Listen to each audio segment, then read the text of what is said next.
Ooh. Okay.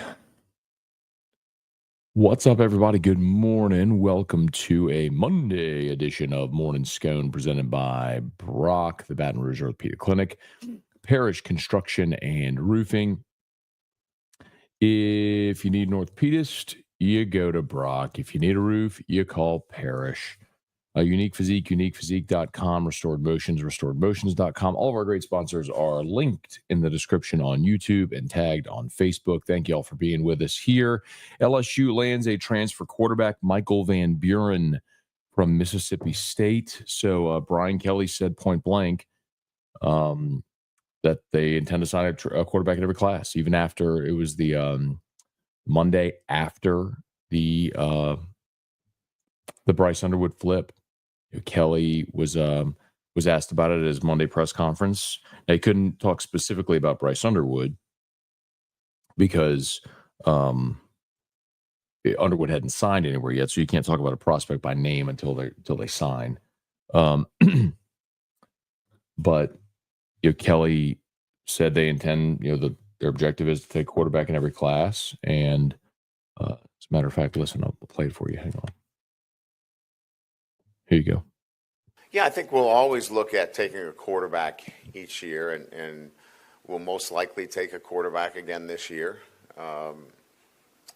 We look at the calendar year a little bit differently than just, December. We have a February signing period. We have a transfer portal. So we'll continue to look at that and see how that best fits our roster.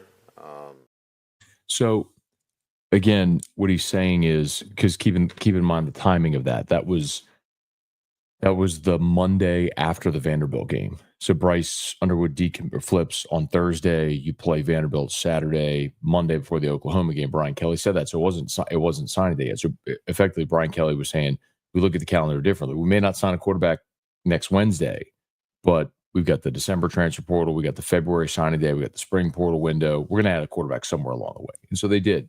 Michael Van Buren played 9 games with 7 starts.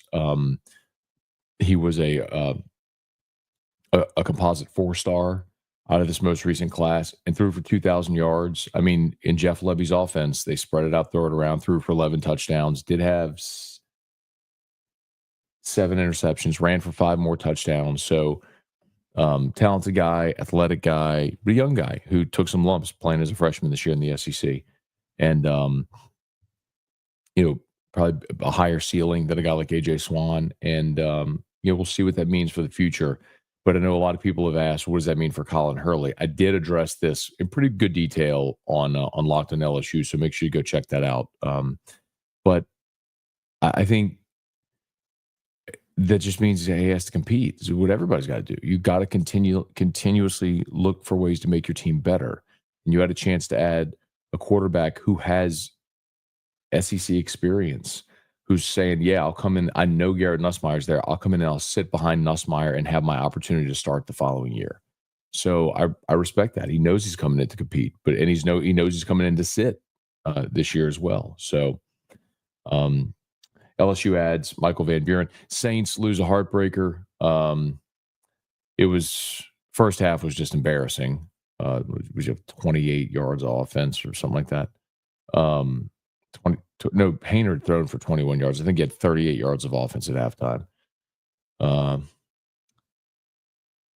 It was mostly an embarrassing performance. But then your defense did enough to keep you in it. Demario Davis with 14 tackles was awesome. Rattler starts the second half and he leads a comeback. And you could look back at a couple of moments on special teams that kind of bit you. Peyton Turner's penalty on the opening possession of the game for Washington.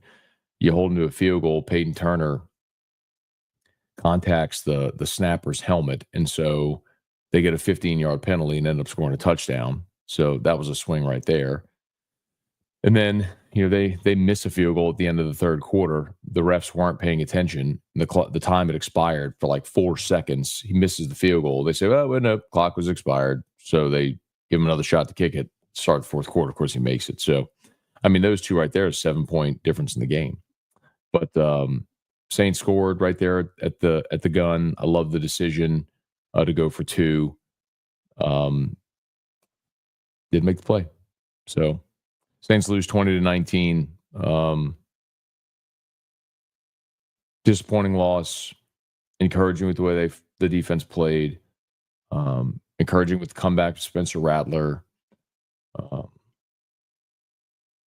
So I don't know, man. There's a lot of conflicting emotions with the Saints game. So now you got to go play Monday Night Football against Green Bay up at Lambeau. And I don't know if you noticed yesterday, but Green Bay waxed Seattle in Seattle. Like, anyway. All right, let's say some good morning, y'all. Please smash the like button if you would. Subscribe to the channel, Facebook, like the page, share the post. Hey, Brian, good morning from Massachusetts. Think Kelly found another diamond in the rough. I hope so, man. But I'll tell you this much, Brian. Next year, they're going to take another quarterback. And they should. You got to take one every year. There's no reason. If you can improve your team every year by going and getting experienced players, you do it. Hey, Brian Wynn. Jerry, good morning. LSU 0399, good morning. Abner Neal, good morning. Giovanni Martinez, good morning. Not a victory Monday. Kelly, good morning. Chris, good morning. Bart, Tiger Diver, any update on Perkins? No, I saw that kind of circulated a bit on Twitter last night about Harold Perkins.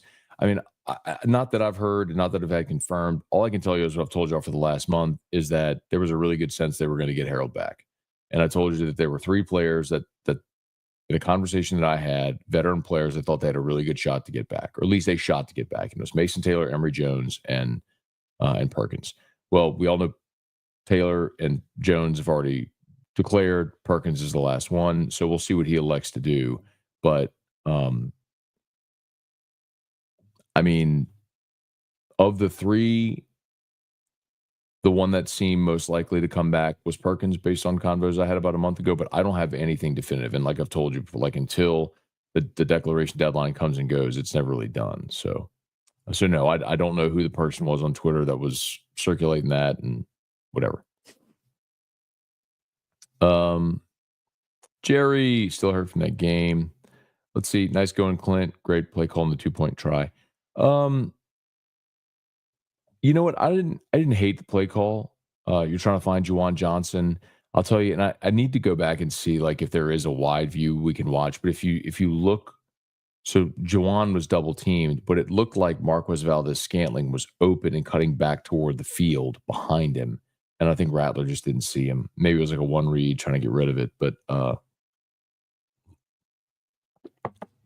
mean, you're looking for a mismatch, you call your best play, see if it works. Hey, Roy, good morning. How was your weekend? Good. Thank you, man. Great weekend. Elijah, good morning. Seems like everyone associated with LSU and their mamas are tweeting out something big is coming last night. Any idea? I don't know who you're talking, like what that is. I don't know who tweeted out something big is coming.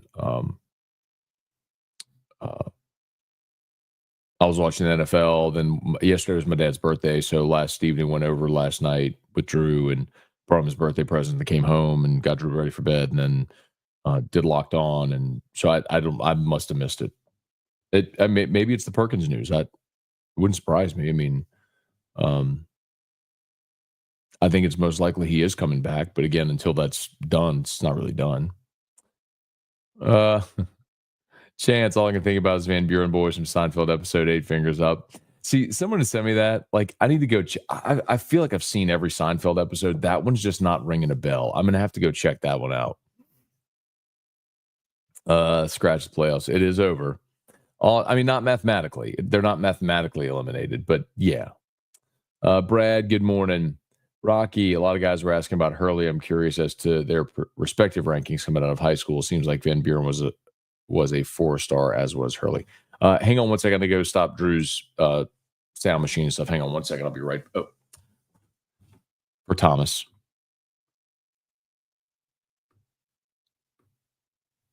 Parish Construction and Roofing. At Parish, we've got you covered. From the top of your roof, all the way down. Parish Construction and Roofing. Parish Built. Parish Built. Parish Built. From your hometown. ParishBuilt.com. Okay. Parish Construction and Roofing. Need a roof? Give us a shout. ParishBuilt.com. So anyway, you're asking about Hurley and Van Buren in their rankings. So I'm not so much concerned about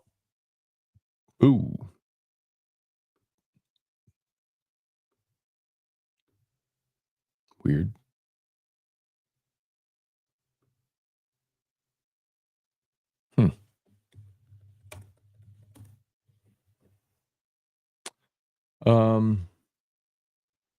So Hurley, remember, he reclassified, right? So Colin Hurley's a guy who should be just finishing his high school senior season, but reclassified to come to school a year early. So after he reclassified, he was the number 22 four-star number 22 quarterback, number 357 nationally. Michael Van Buren, I think it was comparable, was number 239 nationally and the number 15 quarterback.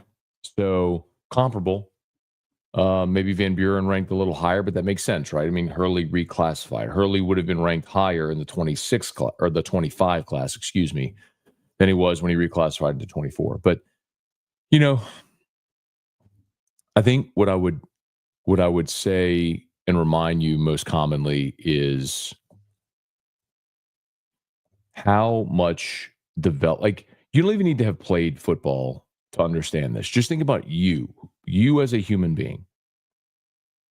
Like, what was your physical development at 16 and then at 17 and then at 18 and 19? You see what I mean? Like, Colin Hurley showed up on campus last spring as a 16-year-old. So, like, you're talking about a guy right now that's 17 years old. Like, yeah, I mean, it's going to take time for him to develop. And candidly, when I would ask about Colin Hurley this year, it wasn't good. Like, that's not to say he won't be a good player. I mean, there's obviously, like he says, I've told you, like, Colin Hurley is as emotionally mature a recruit as I have literally ever talked to. I mean, I would literally put him number one on the list with the most impressive young people during the recruiting process that I have ever talked to in any sport. I mean, Colin Hurley, Russell Shepard would be battling for, so I don't mean for it to sound insulting to Colin Hurley. It's just to say, isn't it natural to think like it's going to take some time for that kid to develop? So that's all. Quite honestly, that was my same concern with Jakeem Stewart. Like, you want that guy? You're going to pay that guy that much as a reclassified player to be an impact guy right away? So, I don't know. I just hope Colin Hurley's patient. We'll see if he is. And maybe by next year, in 2026, after, Nussmeier starts in 25, maybe by 26, maybe Colin Hurley's ready to go kaboom. I hope he is. That'd be awesome. But that's a maybe. And if you're LSU and you have a chance to make yourself better, like I said it this way on Locked On. Let's say you're playing week 1 against Clemson and Nussmeier, God forbid, knock on wood, turns an ankle. Who you want going in the game? AJ Swan, we just saw that. Colin Hurley, who's never taken a snap. Or Michael Van Buren, who played 9 games with 7 starts, threw for 2,000 yards, 11 touchdowns, ran for 5 more, played in, of the 9 games he played, 8 were against SEC opponents, like had a couple of 300-yard passing games. Who would you rather go in the game? You see my point? Like, I'm not even worrying so much about 2026. I'm worrying about, okay, who's going to help make you better in 2025? And, like, that answer is pretty obvious. to me anyway. Hey, Brad, good morning. Rocky, morning, Matt. A lot of guys. Oh, sorry, that's the one I just read. Patrick, almost Christmas, loving what BK and co are doing in the portal. Tough loss for the Saints. Don't disagree with us going for 2. I love the decision to go for 2. I mean, you're a 5-8 football team. The old adage is the longer the game goes on, it benefits the favorite. So, like, obviously, Washington's a better team than the Saints. If you had played an overtime period, like, it would have favored the better team. You have a coin flip in that moment. One play, 50-50 shot. One play, and actually better than 50-50 because you know the play. Go run a 2-point play, win the game. I have no problem whatsoever with going for it there. None whatsoever. Jerry, I'm a fool for picking the Saints to win. They came up short. Michael, LSU starting to resemble DBU once again. Need a big-time safety or 2 to sign. Hard not to imagine where the DB room could have been if Corey Raymond was trained initially. That's true. I mean, Michael, I've played that exercise before because, if Corey Raymond is retained initially, I don't know if Elias Ricks leaves or stays, but you don't lose Dwight McGlothern, and so you don't have that immediate need to go overwhelming in the portal. And then, guys, I don't know how it would have worked, but Radarius Jones, Demarius McGee, LaTerrence Welch, like all those guys, maybe all those guys stay. And then who knows who else you might have gotten in those subsequent classes. So, yes, there's no doubt. Oh. Roy said, tell Drew good morning, go this way. Okay. Ask and you shall receive. A lot of you asked about the 929 Misfits or about the Go This Way shirts. And shout out, I wish I could tell you this person's name, but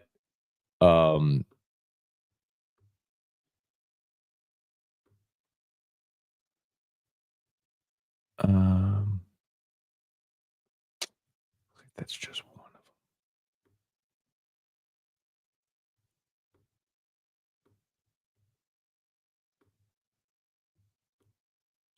of them. Well, y'all, I'm just seeing one of the logos on there. Anyway, we have the Go. So someone came up with Go This Way shirts or a logo. We added them. Shout out Michelle Southern. Added them to the shop over at 929 Misfits. So I just put it in the chat. It's on the 104.5 ESPN page. You got to scroll all the way to the bottom. You see all the 104.5 ESPN content and stuff like that. But if you scroll all the way to the bottom, you see the Go This Way shirt. But there's multiple designs, and I'm just seeing one pop up. So let me check on that today. Anyway. Hey, Thomas, good morning. Gregory Gordy, good morning. So y'all hang on. Let me see if I can get it. Tyga Poppy, what's going on? Trivia Carter, good morning. Please smash the like button if you would. Subscribe to the channel. Moved by LSU reminds me of Oregon taking Dante Moore. Yeah, not bad. Yeah. Whenever you had Dylan Gabriel as well. So you're kind of setting yourself up for the year after. 8 sacks was not enough to win the game. That's another point. I mean, look, Cam Jordan had 2. Chase Young had 2. I thought your defense played well, man. To hold that offense to 20 points. You were just atrocious offensively in the first half. Roy, Matt, you are the most information sport radio and podcast I've ever met. Thank you, Roy. I appreciate that, man. Very kind of you to say, man. Thanks for listening. Thanks for watching. Matt, you got to like the fight back at the end. I did. I mean, that's what I was saying. It was so conflicting. Like, it was so conflicting to watch how bad. I mean, Washington controlled the ball for 40 minutes. There were moments. I mean, look, you got a little lucky. Jaden throws the dime down the left sideline, right down the numbers on the left side, down around the 10-yard line. Should have ended the game. There's a holding. It comes back. They have to settle for a 54-yard field goal, miss it, set you up for the game-winning drive. I love what they did late in the game in 2 minutes with Spencer Rattler. Rattler in the second half was really good. I thought Kendre Miller ran the ball well, especially in the absence of Alvin Kamara. So that's what I'm saying. It's conflicting. Like, it was embarrassing in the first half. It was encouraging watching the offense in the second half with Rattler. It was impressive watching the defense. It was disappointing with the 2-point conversion not going your way. I mean, there was just a lot that went into that game. Anyway. Chance, how many portal signings do we take this cycle? Are we targeting high school kids for February? I mean, you could always target high school signings for February. It just depends on who's out there. How many portal? Probably right around 10. They took 9 last year. And I don't think that number is going to change dramatically. Like, I don't think you're going to see LSU do what Ole Miss did last year and sign 28 guys in the portal. I just think you're going to look to sign 10 that are really impactful guys in the portal. Let's see, a couple more minutes. What is the single game sack record for a team? I don't know. Had 3 cans of Celsius yesterday. I'm still awake. Oh my gosh. Jerry, 5-10 next Monday. Yeah. I mean, listen, my contention has been the last game that they're going to win is the Raiders. I've said that for weeks. So Michael Sumner, exciting second half. Keep it real. Ratner had 50% passing, 1 TD with 135. People act like they saw Jesus. I think Michael for sure. But I think what you look for, especially with a rookie quarterback, is are you seeing progress in things you can work with? Like the 4th down pass to Foster Morrow was impressive. There was a play on that drive where he zipped one low and into a tight window. It's impressive. Like you can see the potential there with Rattler. But yes, he completed less than 50% of his passes. But the touchdown at the end of Morrow was, to set up the 2-point try. I mean, you can give him credit. Like, I'm not saying it was great. I'm not saying that we were watching Josh Allen on Saturday or on Sunday, but like it was impressive, especially by contrast to what you saw from Jake Haener. See this? I like this point. Rattler looked like if he could recognize a blitz, he'd be dangerous. So much of that is experience, though, man. To recognize what's coming at you, what teams are doing. That's what happened in the Tampa game. Do y'all remember? Like in the Tampa game that Rattler started, the Saints got down 17, and then they scored 27 or 24 in the second quarter. Like they went kaboom, and then all of a sudden, in the second half, Todd Bowles. His strategy was, we're just going to blitz the ever-living mess out of you. And we are going to make this so hard for you with pressure in your face. Yeah, a 27-point second quarter. And it was atrocious. So, yeah, that's just a part of growing up at the position. Okay, y'all. My apologies. I got to get going, y'all. It's 7:45. Hey, do me a favor. Please smash the like button, subscribe to the channel, Facebook, like the page, share the post. All of our sponsors linked in the description on YouTube, tagged on Facebook. Locked on LSU is already live, of course. So please now jump over podcast or YouTube. Go check out Locked on LSU. A lot of detail about Michael Van Buren, new quarterback for LSU, transferring from Mississippi State. Talked about the Colin Hurley angle of it as well. And tidbit on Jack Pyburn. So Jack Pyburn, the Florida outside linebacker, visited this week. He was having dinner last night at Ruffino's with Blake Baker and Kevin Peoples. So with his family in town too. So gave you some tidbits on Jack Pyburn. Hopefully another defender to join this transfer class. We'll see. So, okay, y'all go check out Locked on LSU. We'll see you for AFR 3. Have an awesome day.